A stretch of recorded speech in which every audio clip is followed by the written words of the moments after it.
Jimmy, firstly, I suppose, do you have a squad update? Obviously picked up a few knocks in that semi-final, we're carrying a few knocks going into it as well.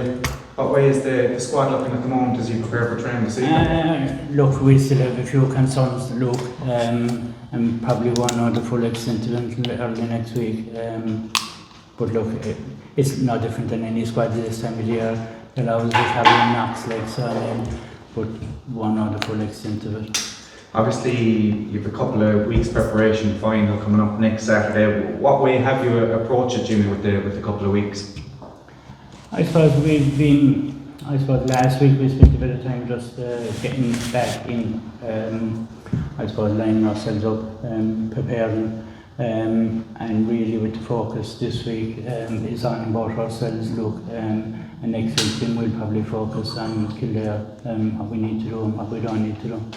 You think back to the early stages of the National League and in particular the home game against Wexford, where it's fair enough to say you were beaten comprehensively enough. I know it was only kind of 5 points, but from then a real turning point to now, what was that turning point, do you think?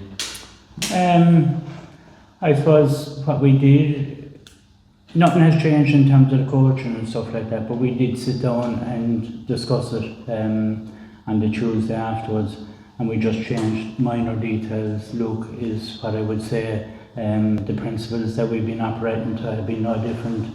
They were against Longford to Wexford. I do think the blow against Longford, the 2 points at the very end, was a knock in confidence going into the Wexford game, and it came so soon after it.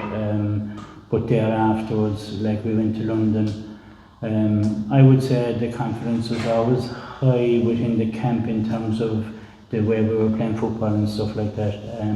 But it was just getting that one result that would start the dominoes falling in the right direction.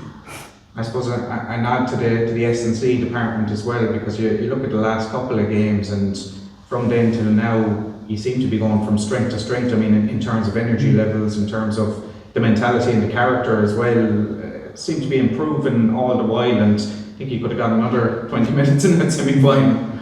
Yeah, absolutely. Look, the lads are excellent at what they do. The entire team, Luke, are excellent at what they do. Like, there isn't one area that you could, point to and say we need to improve on. To be fair, Dylan has done a massive job, as has Connor. They work well with the players, and they work well with Michal, they work well with the medical team, so there's a good balance there in terms of interdependencies across the different departments within the structure, for want of a better word. Just a final one from me, Jimmy, in terms of what this final means to Limerick football, this Tailteann Cup Final, and a third appearance at Croke Park, obviously Division 4 champions, and obviously over the last number of years the county's been swept up in hurling fever, but you had your open training session at McNeville Park last week, and the turnout was great to see, despite the weather as well. The weather wasn't great, but just as a football man, phenomenal. Yeah, absolutely. Look, it's massively important for Limerick football to be in a national final. Obviously we had one already this year, it's massive to be in two.